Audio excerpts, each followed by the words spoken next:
2008, principalmente do Foi feito. artigo 29.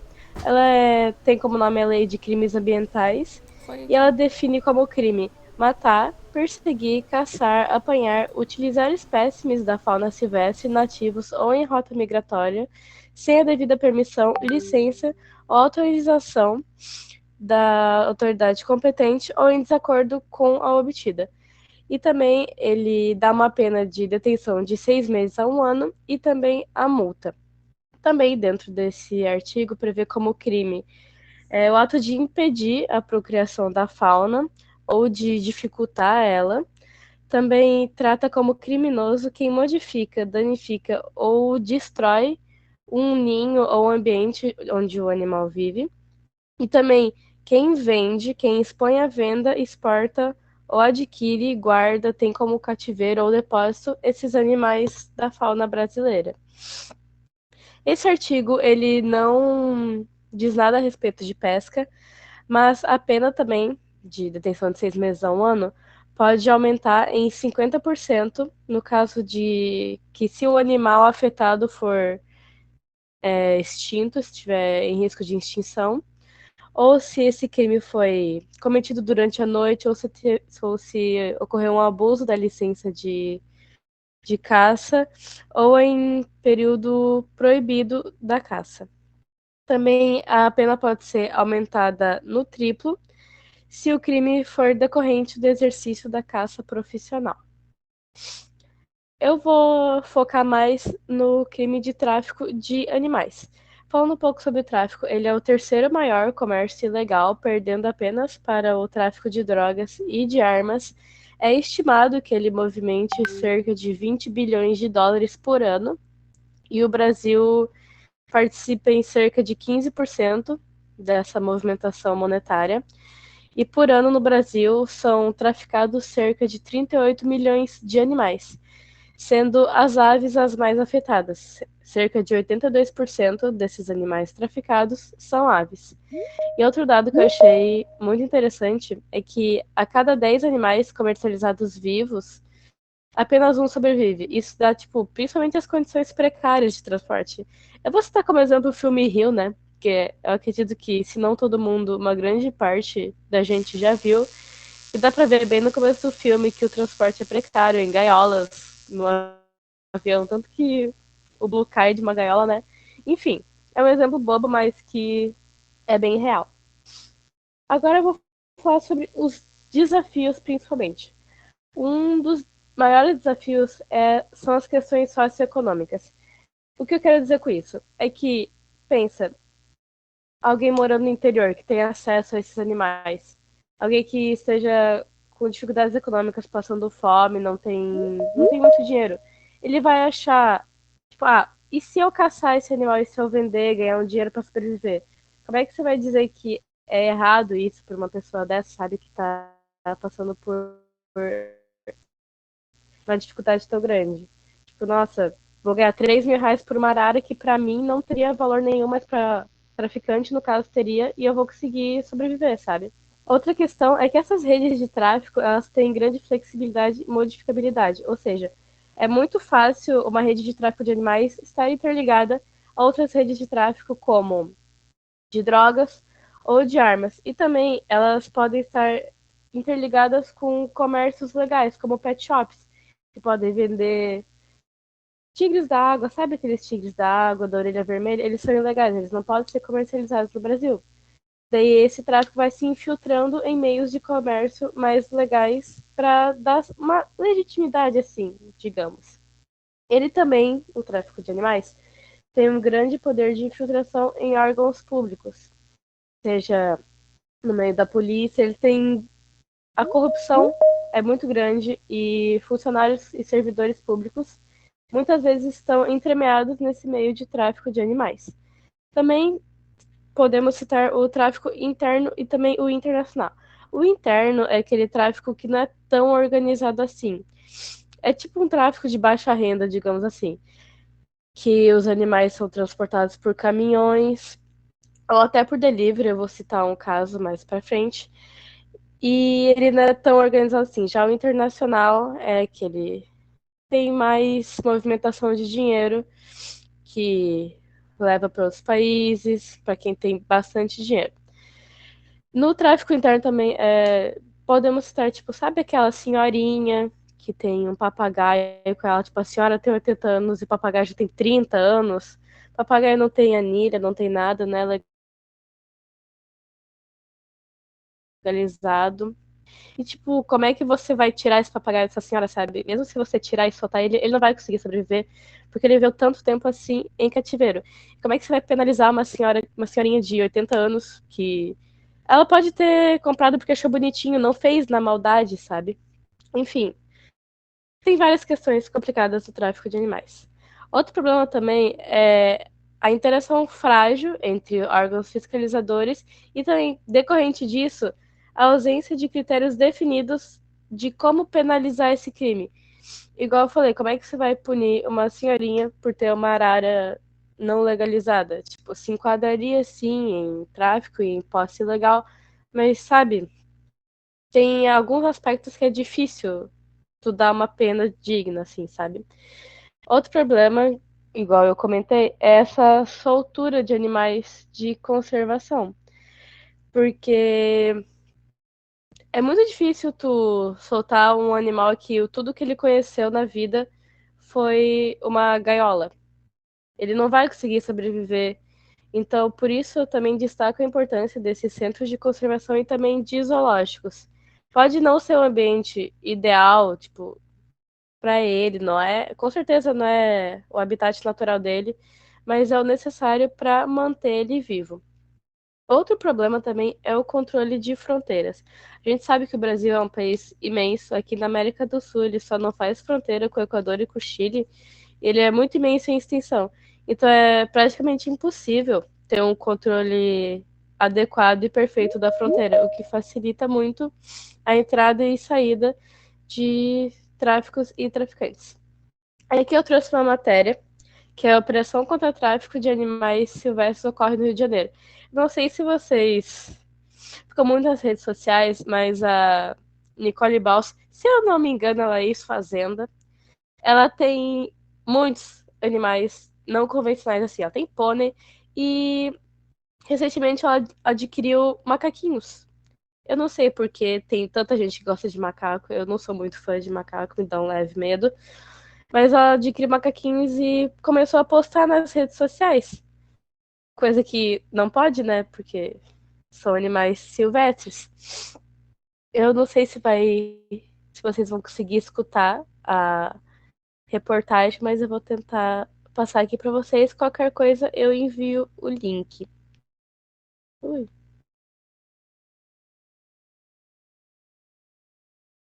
esperar carregar. Que nessa operação, além da apreensão Outra dos operação no Rio, animais, agora, contra o comércio ilegal de animais. Tinha serpente, macaco e até pôneis. É isso mesmo. Várias espécies foram apreendidas pela Polícia Federal em cidades no estado do Rio. A investigação tem origem com a apreensão de macacos na casa da modelo Nicole Balls no ano passado. A documentação dos animais era falsa. 4 suspeitos foram presos hoje, entre eles um PM e um bombeiro. então, o que eu falei antes. É muito fácil o tráfico se infiltrar nos órgãos públicos, tanto que agora foi preso um policial militar e um bombeiro. E sim, ela fraudava documentos. Essa mulher tem até um pônei com vestidinho. Mas quem sou eu para julgar? Eu tenho gansos. Essa outra reportagem que eu trago aqui também é bem recente, desse ano ainda. É de uma operação contra o tráfico de animais silvestres com delivery, é tipo um iFood de tráfico de animal, no Paraná, em Curitiba, em várias cidades, e apreendeu quase 400 animais. Essa investigação chegou até Joinville. Eu também posso mandar o link dessa reportagem, porque, nossa, chegou até Joinville, tipo, estamos em Joinville. E para ter tráfico de animais aqui, eu fiquei um pouco levemente chocada.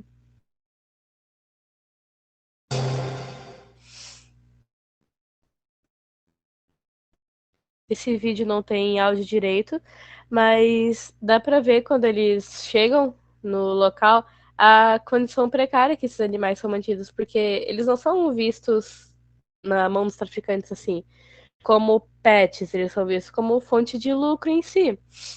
Mesmo que o principal mercado desse tráfico seja para esses animais virarem pets, eles não são tratados assim, dá pra ver que é tudo amontoado.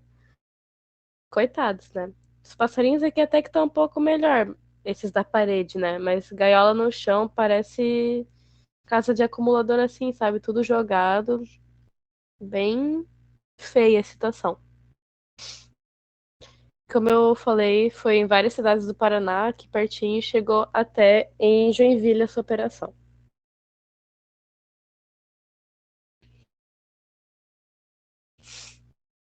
E até um pouco bizarro, porque, tipo, tá vendo essas aves, tu às vezes acha em pet shop de esquina, assim. Igual eu falei antes, eles têm. O tráfico de animais pode ser tanto ligado a comércios ilegais, juntando com o tráfico de drogas e armas, quanto para comércios legais, em pet shops e afins.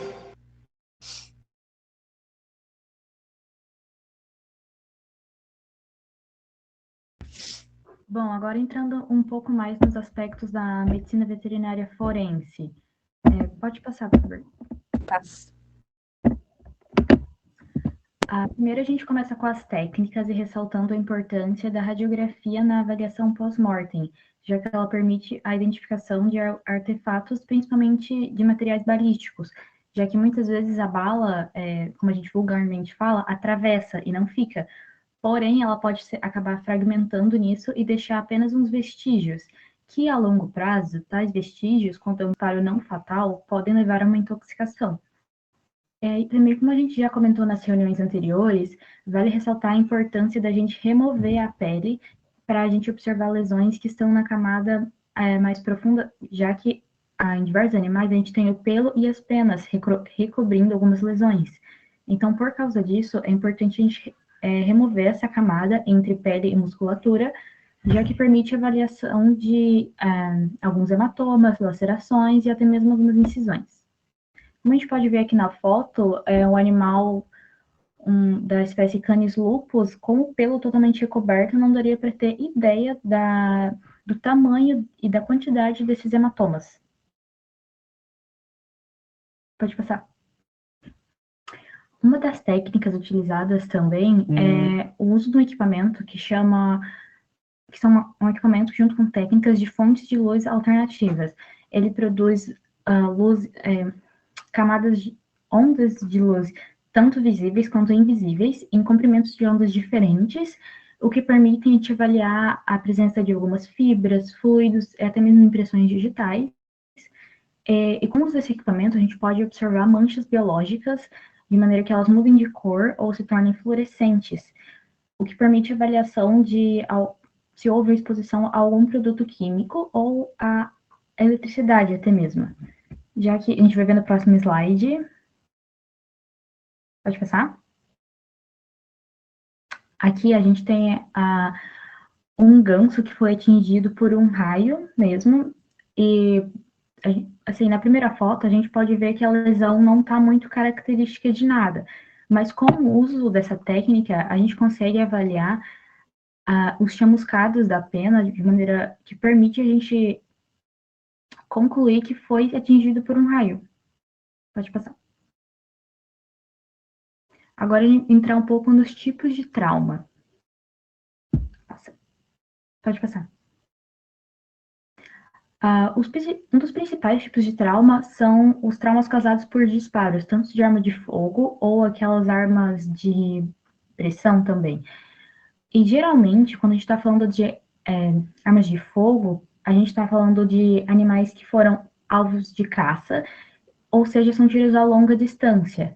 Já os tiros de curta distância, a gente geralmente relaciona com animais feridos ou aprisionados, como a Helena comentou anteriormente, às vezes são animais que foram traficados, mas por algum motivos foram considerados não dignos e eles acabam abatendo com tiro mesmo. O grau de dano da lesão vai depender da arma que for utilizada, como por exemplo os rifles, eles têm como característica causar mais dano, já que eles têm balas muito calibrosas, então eles causam um dano bem mais extenso em comparação com outras. a gente tem que sempre voltar à importância do uso de radiografias, como eu já comentei anteriormente, para a gente observar a localização do projétil, então, para realizar a extração dele e avaliar, então, da onde que veio esse projétil, assim, de qual arma, foi uma arma de fogo, qual calibre, qual tipo. E também, como eu já comentei, a importância da gente avaliar a presença de fragmentos em casos de disparos não letais, já que a longo prazo esses fragmentos podem levar, sim, a uma intoxicação geralmente por chumbo, já que a maioria desses projéteis são de chumbo, e no caso de avaliações pós-mortem, tá, então, vem daí a importância de realizar no fígado avaliações dos níveis de chumbo. Pode passar. Pode.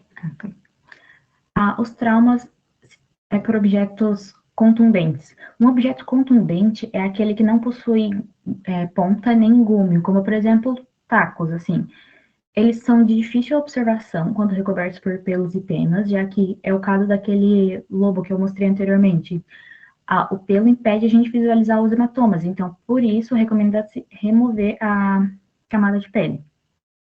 Geralmente, a gente observa algumas contusões e hematomas quando a lesão é causada por esse tipo de objeto, e é um tipo de lesão muito característica de atropelamentos, assim, já que ele acaba não, como é um objeto contundente, não é pontiagudo, a gente vai, com a remoção da pele, a gente vai conseguir observar um extenso hematoma. Em aves, é bastante comum esse tipo de trauma por causa do impacto em janelas de vidros, já que, como a gente sabe, é bem comum as aves não terem essa capacidade de diferenciar o que é um vidro, um espelho, principalmente aqueles edifícios comerciais de janela espelhada. As aves não têm capacidade de fazer essa distinção, acabam batendo nelas. Isso resulta numa frequente laceração dos órgãos internos, principalmente do fígado e da artéria aorta. Pode passar.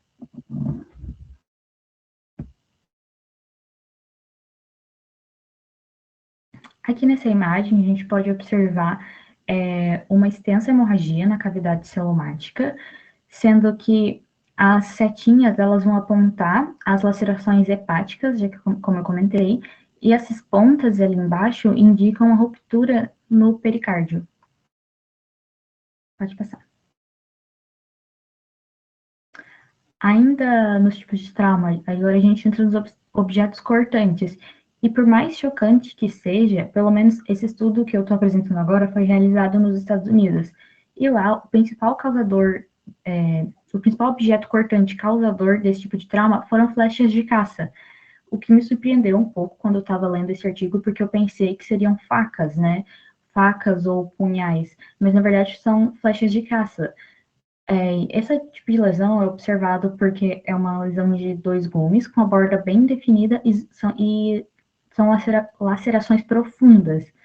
E, frequentemente, e por que das flechas, né? Já que, assim, é um objeto que particularmente me deixou um pouco surpresa. O que acontece é que, assim como no Brasil, nos Estados Unidos, eles têm a temporada de caça, né? Que em algum período eles podem abater tais animais, como tipo, no Brasil, por exemplo, a gente tem os javalis. O que acontece é que, às vezes, esses abates são realizados fora da temporada de caça e como uma maneira de encobrir o disparo, porque o disparo é pior, segundo, na cabeça da população, eles optam, então, por utilizar uma flecha para encobrir, assim, que não foi um tiro de uma arma de caça, foi só uma flecha, mais ou menos acidental. Pode passar. Ainda nesse sentido, a gente tem as agressões intraespecíficas, que na verdade são agressões que os animais se causam em brigas, assim, entre as próprias espécies, como por exemplo, lobos. Foi bastante descrito lesões intraespecíficas em lobos aqui, já que eles são animais bastante territorialistas e acabam que tem bastantes brigas, como por exemplo,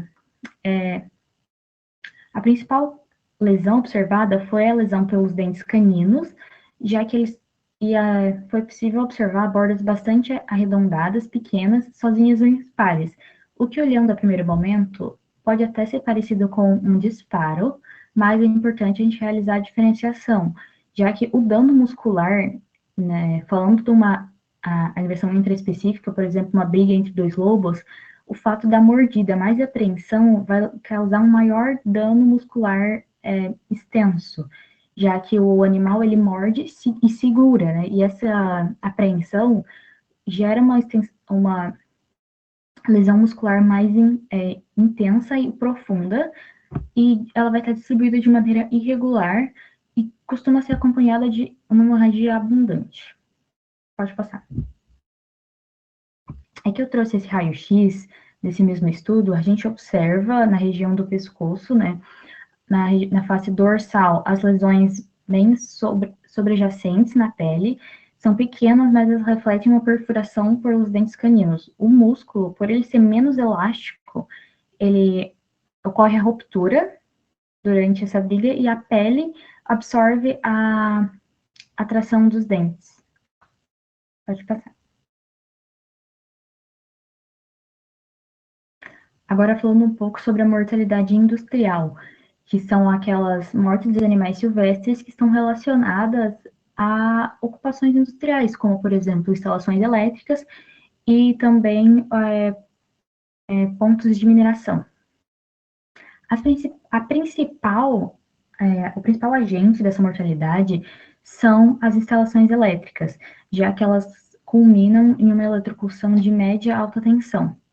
E o porquê dessas instalações elétricas? É que os postes de energia são um local de pouso e ninho para as aves, já que a gente consegue muito facilmente observar que em qualquer poste de luz sempre vai ter um passarinho ou um ninho. E esses postes, dependendo da voltagem, causam danos maiores ou menores, como, por exemplo, os de alta voltagem vão produzir danos mais extensos à pele, podendo levar até mesmo a carbonização e também a ruptura de órgãos internos, como o fígado, e em alguns casos pode levar até a amputação dos membros. Já os postes de menor voltagem podem acarretar somente a distúrbios cardíacos, como a sistolia e fibrilação ventricular, e as penas elas não vão estar tão queimadas, elas vão estar apenas mais chamuscadas. Pode passar. Aqui nessa imagem dá para observar bem as penas da cauda, né, estão bem chamuscadas, e ali na patazinha, bem ali na seta, na parte superior, dá para observar que a pele foi totalmente queimada e removida devido ao trauma elétrico, e nesse caso não houve a amputação do membro, mas é bastante comum que haja a amputação desse membro afetado. Pode passar. Agora, voltando aos poços e derramamentos de óleo. Como a gente sabe, esses derramamentos de óleo são bem complicados de se lidar e são bem extensos. E o que acontece? O óleo, ele é um inibidor físico que reveste a plumagem... Desculpa, falei... tá certo. O óleo é um inibidor físico que ele vai atrapalhar a capacidade de revestimento das penas dos animais. O que vai piorar, o que vai impedir a capacidade de voo deles. Só que, além do óleo ser um problema em si, a gente tem os problemas que ocorrem em consequência dele, como, por exemplo, se por algum motivo esse óleo estiver muito aquecido, isso pode levar a uma hipertermia do animal. E como eu já comentei, por ele causar esse isolamento das penas, em condições muito frias, isso pode levar também a uma hipertermia do animal.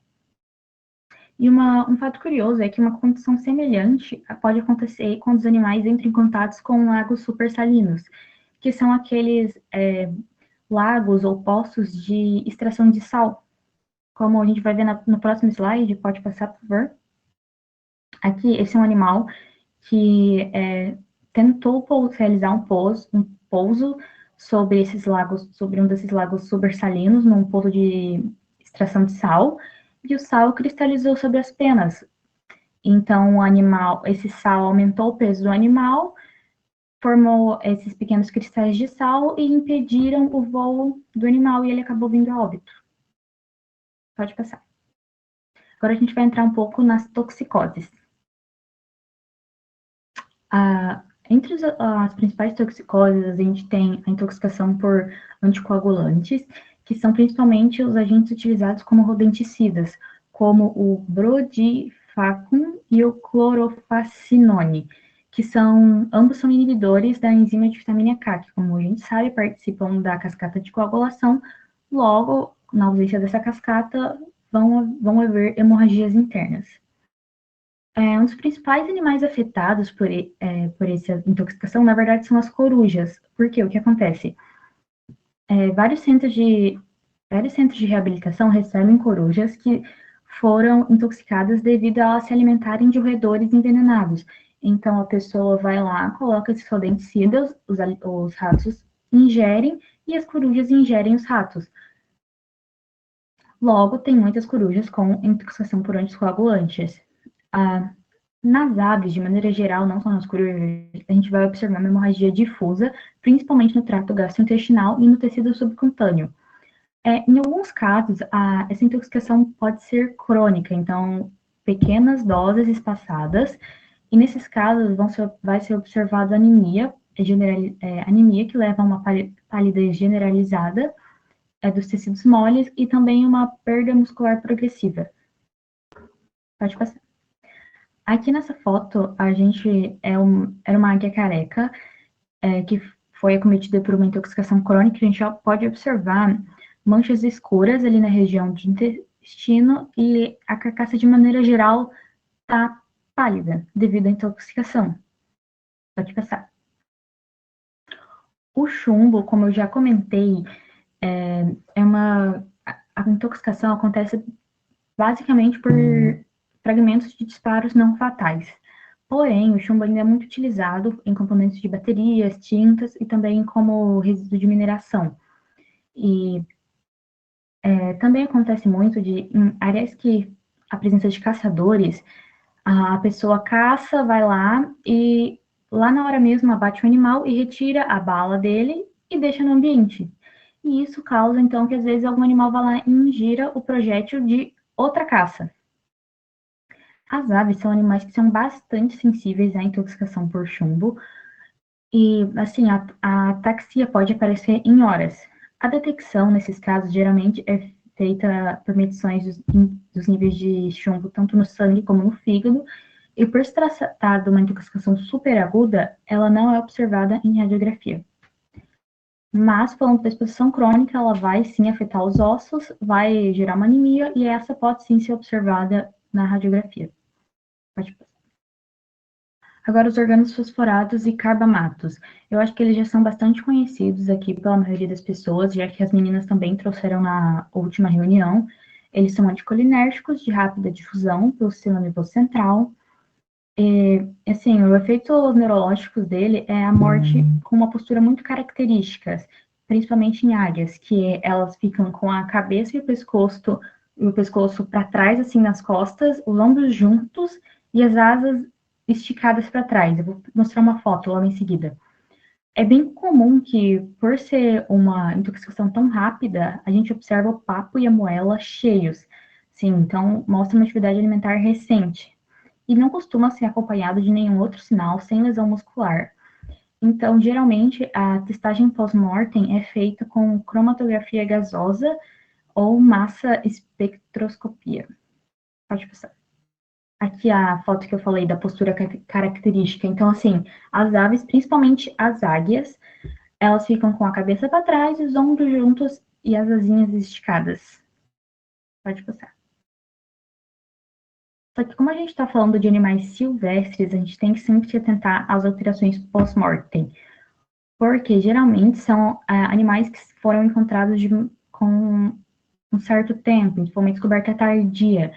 E esse tempo já permite com que o ambiente faça algumas alterações de decomposição. Então, é sempre importante, quando um veterinário está realizando esse trabalho da necrópsia de um animal silvestre ou selvagem, fazer a avaliação da temperatura retal, avaliar o rigor mortis, para tentar determinar há quanto tempo esse animal já está ali, então em qual estágio de decomposição ele vai estar, para ter essa capacidade de diferenciar o que é pós-mortem e o que foi uma lesão por alguma agressão.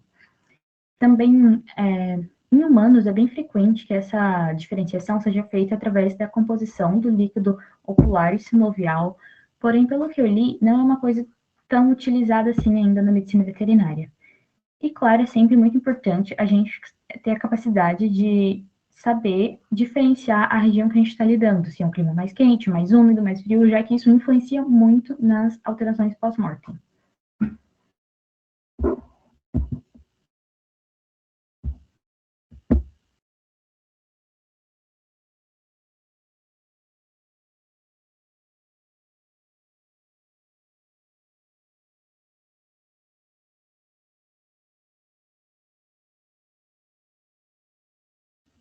Gente, só um segundinho, que a Ellen tá tendo dificuldade de mexer no microfone.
Oi, estão me ouvindo? Sim, estamos ouvindo, sim. Ai, que bom que deu certo. Não estava conseguindo habilitar, mas tá bom.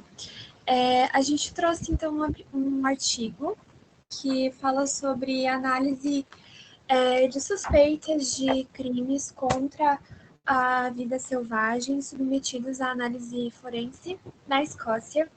Esse artigo ele foi publicado em 2014, ele está disponibilizado no PubMed. Pode passar. Então, os principais objetivos desse artigo é analisar os principais tipos de crime que foram cometidos contra a vida selvagem, as espécies visadas e os resultados das investigações após um ano. Os métodos utilizados, eles solicitaram a universidades, hospitais veterinários e até instituições governamentais direcionadas ao meio ambiente da Escócia, relatórios pós-mortem, né, relatórios após a necrópsia, relatórios de patologias forenses, de suspeitas de crime, relatórios toxicológicos. E nesses relatórios, eles coletaram informações sobre as espécies, o tipo de crime, a localização, detalhes de testes auxiliares, como toxicologia, bacteriologia, e a agência responsável pelo envio. Foram classificados, então, como suspeitos de crime, possível suspeita de crime e não suspeito. Pode passar. Sobre os resultados. 188 casos foram suspeitos de crime submetidos a exames forenses. Os casos foram recebidos de toda a Escócia. Vou mostrar depois um mapa para vocês. A maioria dos casos eram de espécies aviárias, 80%, principalmente de aves de rapina. É discrepante, assim, quanto de aves de rapina tem esses casos de crime, né, na Escócia. As águias de asa redonda foram as aves de rapina mais submetidas, 55%. Espécies na lista da IUCN ou de interesse de conservação também foram submetidas, os casos. A IUCN é uma união internacional para a conservação da natureza. Se você entra lá no site da IUCN, tem a lista de todos os animais que são ameaçados de extinção, inclusive a gravidade dessa ameaça. Então, muitos desses animais tinham casos de crimes contra a vida deles. Mamíferos também, como texugos, raposas, lebres, coelhos, também esses casos foram submetidos à análise forense.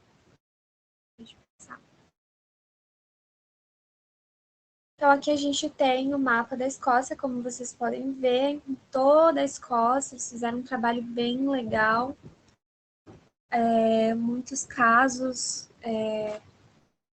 com crime, né? Pode passar.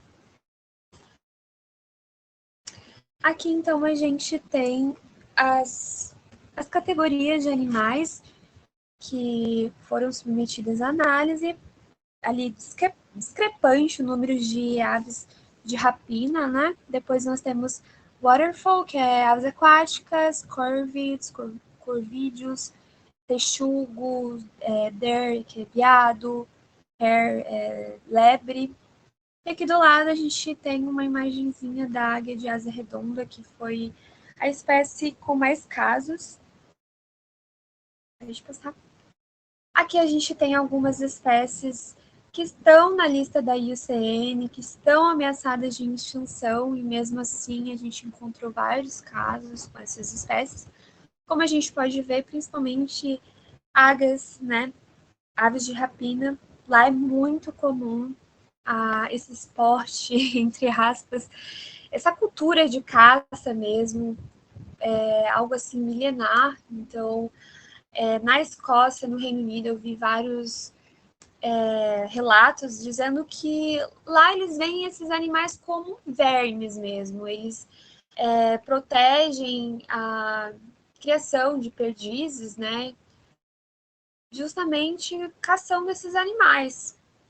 E muitos animais, inclusive, foram extintos, muitas aves de rapina, e outras estão quase à beira da extinção. Pode passar. Aqui a gente tem outros animais mamíferos, texuga, raposa vermelha, coça, esquilo vermelho. Além da caça com arma de fogo, eles também utilizam armadilhas. Pode passar.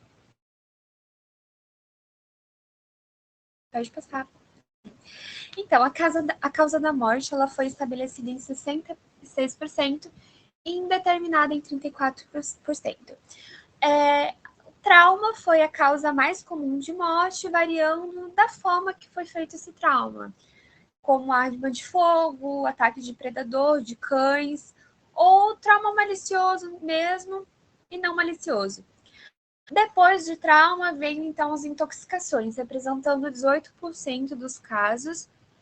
Os casos de doença infecciosa, fome também foram diagnosticados. Aqui a gente tem uma tabela, né, com as principais causas de morte. Não diagnosticado ali, discrepante, mas a gente tem ali os traumas, eles estão separados, né? Tem o gunshot, que é por arma de fogo, predador, vários tipos de trauma, poison, envenenamento, starvation, fome e doença infecciosa. Conclusão do crime. Um crime havia sido cometido em 28% dos casos suspeitos. Então, de 100% de casos submetidos, 28% havia um crime ali. Em 16% dos casos foram favoráveis ao crime, mas não conclusivos. É bem difícil concluir que realmente aquele crime foi feito, precisa de muitas provas, né?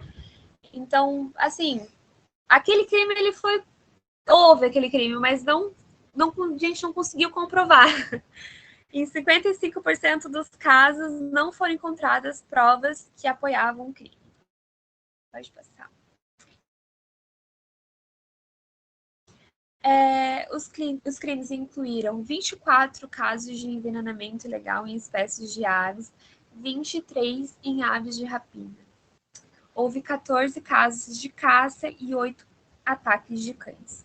A toxicologia disparado ali foi o exame mais utilizado, 67% dos casos. Depois bacteriologia, histologia, radiografia e análise de DNA, para vocês verem como é importante esse exame de toxicologia. Pode passar. Como eu disse, depois do envenenamento, do trauma, nós temos o envenenamento, né? Que foi a segunda causa de morte em 18% dos casos.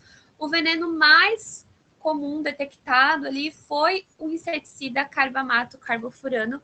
Como a Luísa falou, a sua posse e a sua venda é ilegal lá na Escócia, como é ilegal aqui no Brasil também. Mas a gente vê vários casos, né? O carbamato é o famoso chumbinho. Ele tem uso agrícola, tem uso doméstico, tem a forma que ele atinge o animal, né? Inibindo a acetilcolinesterase. Também foi encontrado o dianisol, mas ele não foi considerado porque ele é um ectoparasita. Lá na Escócia tem várias criações de cordeiros, de ovelhas. Então, os fazendeiros eles passam esse dianisol nos cordeiros, nas caudas, para evitar o ectoparasita. E as aves vão lá e aquela atitude de ficar bicando o animal, às vezes o animal morre, eles vão lá comer, acabou sendo intoxicada, né? Pode passar.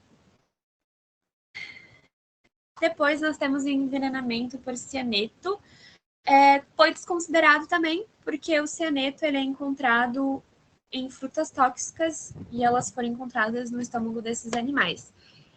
Também o envenenamento por rodenticida foi desconsiderado, provável que ele seja secundário após o consumo de roedores, como a Luísa falou. Essas aves elas vão lá e se alimentam desses roedores que haviam consumido rodenticidas em 32% das aves de rapina. Pode passar. Aqui, então, a gente tem a tabela com as principais substâncias encontradas, né? O carbofurano ali, o principal, dianison, temos o rodenticida, bastante casos. E aqui do lado a gente tem uma fotinho do rodenticida, que normalmente é fornecido para esses roedores, né? Pode passar. Bom, sobre as investigações. 13 casos, 7% dos casos foram submetidos à COPS. A COPS é um Ministério Público ali de Justiça, como se fosse aqui do Brasil, responsável por investigar as mortes, como se fosse aqui no Brasil mesmo, o Ministério da Justiça. E 5 deles foram processados com sucesso. O restante dos casos eles foram submetidos a COPS e estavam em curso, e um deles estava prescrito por não ter sido processado no prazo de 6 meses. Pelo menos um indivíduo foi processado e outro recebeu uma advertência. Então, aí vemos que mesmo em países mais desenvolvidos que o nosso, olha quantos casos que foram estudados, quantos casos que ele foram comprovados, o crime, mesmo assim, um indivíduo houve uma consequência com ele, né? E o outro ali recebeu uma advertência. Então, alto índice de aves submetidas a exames forenses pós-mortem ou amostras toxicológicas mostram a história da perseguição das aves de rapina. Realmente é um problema muito grande lá no Reino Unido, justamente por ser da cultura deles. Eles não veem isso como algo errado, né? Eles veem como uma prática, um esporte até. E depois eu vou mostrar uma publicação para vocês que foi feita, mas eles estão tentando criar leis para proteger esses animais, e mesmo assim vem muito esse pessoal da caça de encontro com os cientistas conservacionistas, né? A causa mais comum da morte foi o trauma, e incluiu tiros, armadilhas, ataques de cães, casos de abuso, incluindo chutes, espancamentos em animais até a morte. Como que isso daí não é um crime? É só um esporte. Então, houve verificação. Quando o caçador ele verifica a armadilha em até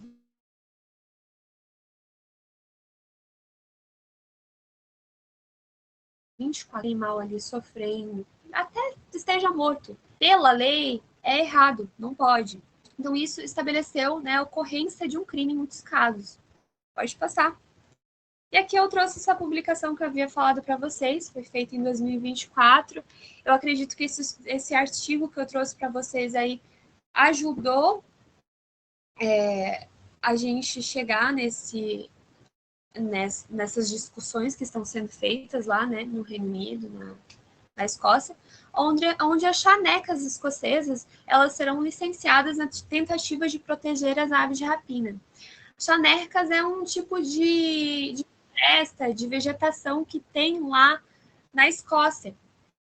Então, eles estão criando leis, né, para que nesses locais a prática de tiro não ocorra, que essa prática de caça, armadilhas, não vai poder ocorrer naquele local lá. Ainda é um projeto de lei, está em processo no parlamento, mas é justamente para evitar a extinção de mais aves de rapina e conservar esses animais, porque realmente é um problema muito grande lá. É isso. Obrigada, gente. Se alguém tiver alguma dúvida, pode falar. Dúvidas, comentários? É.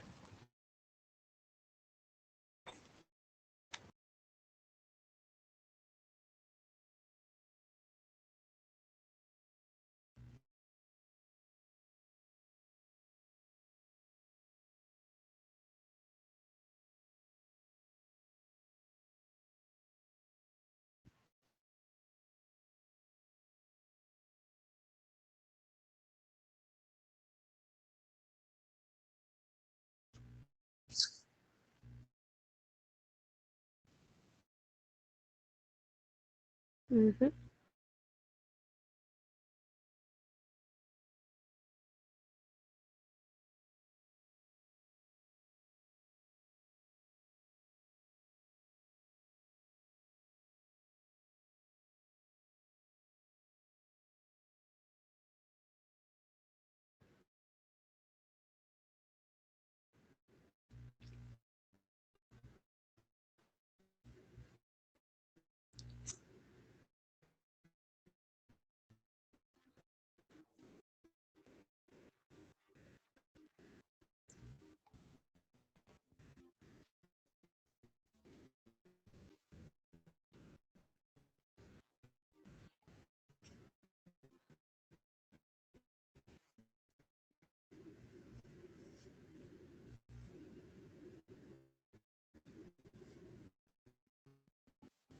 Sim.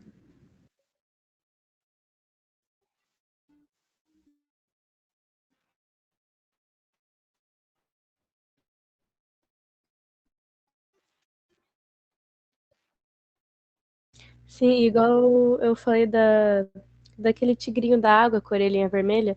Tipo, a diferença entre. Porque ele é legal, ele não é uma espécie do Brasil. A diferença entre ele e o tigre da água que pode ser comercializado é, tipo, mínima, é literalmente só a orelhinha vermelha.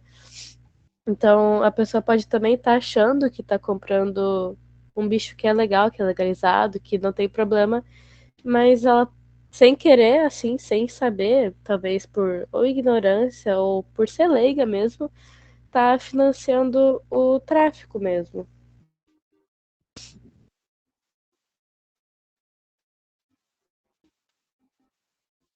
Sim.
Então,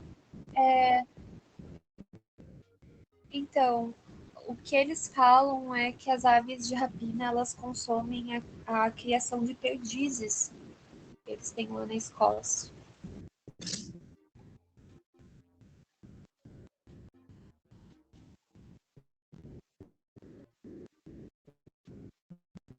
Isso, sabe?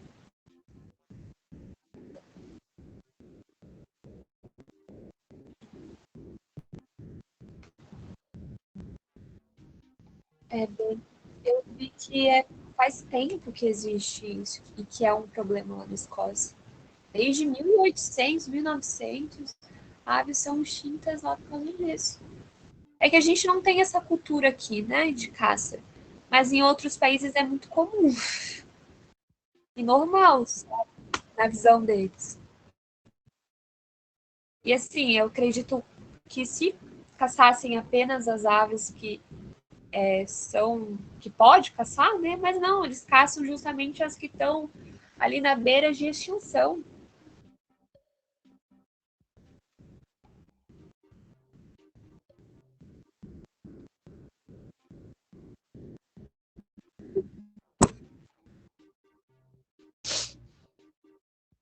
A Ana Maia caiu, coitada. Então, pessoal, eu trouxe o Kahoot de volta, eu tava com saudade dele. Eu sei que não é online, não é tanta emoção, mas só pra gente não perder o hábito, né? Então, mais alguém que não tá conseguindo, daí eu espero mais um pouquinho. Aonde está esse link? Eu mandei. Ai, peraí, tu não tá no grupo, eu vou te mandar. Botei ela no grupo do GPAV.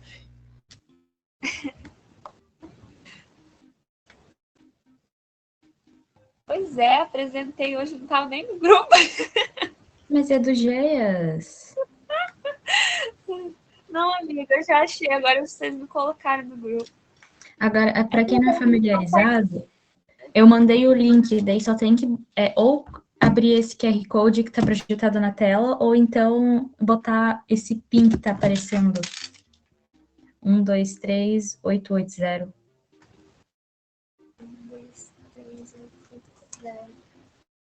Isso. Foi. Eu deixei as perguntas bem pouco espaçadas, tá? Porque são só 4 perguntinhas, 10 segundos cada. Então eu vou dar play. Se preparem.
Aí, Cauana quase ganhou de novo, sempre ganhava. Boa, Brenda. É isso, pessoal. Por hoje foi isso. Muito obrigada a todas. Alguém tem mais alguma dúvida? Alguma coisa?